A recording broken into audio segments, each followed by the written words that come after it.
Hi guys, welcome to grow more capital. আজকের তারিখ 10th ফেব্রুয়ারি 2025। তো আমরা সোজা চলে যাই মার্কেটে। সারাদিন কী হলো একবার দেখে নেওয়া যাক।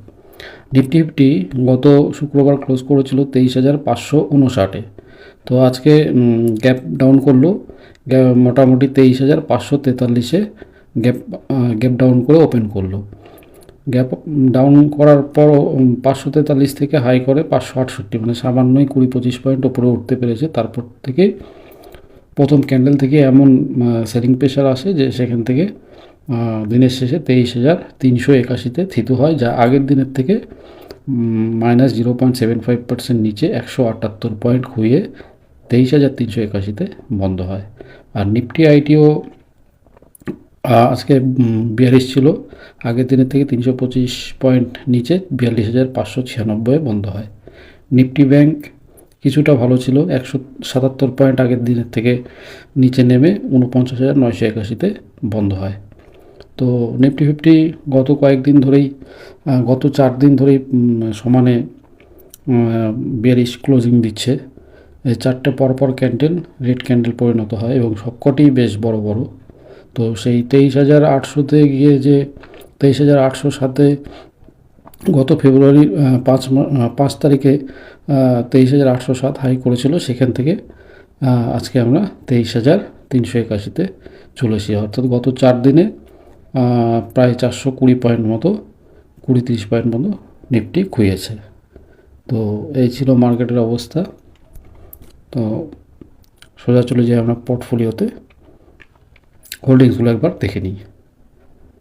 হোল্ডিংসে alpha -19.23, alpha ETF -11.65, Autobees -6.42%, Bankbees -6.91%, Consumbees -6.49%, Consum ETF -2.51%, CPSE ETF -18.84%, Goldbees +1.44%, HDFC PSU bank -5.30%, HDFC SML 250 -13.38%, bank ETF +2.45%, NV20 IETF -3.17%, ITBs -6.79%, ITI ETF -2.02%, Junior Bs -12.09%, Mid 150 Bs -8.89%, Mid Cap ETF -1.84%,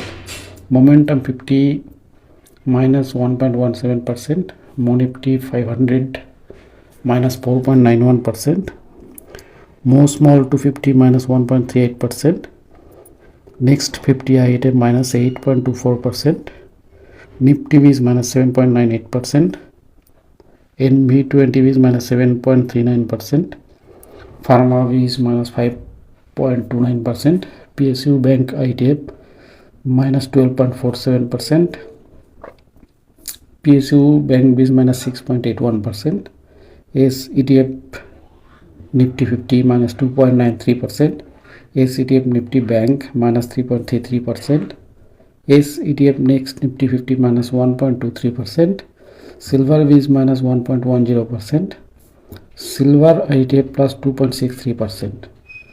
তো এই ছিল আজকের holdings. এবং ডিএসপিএল আজকে 3521 টাকা minus, যেটা percentage টার্মে -1%।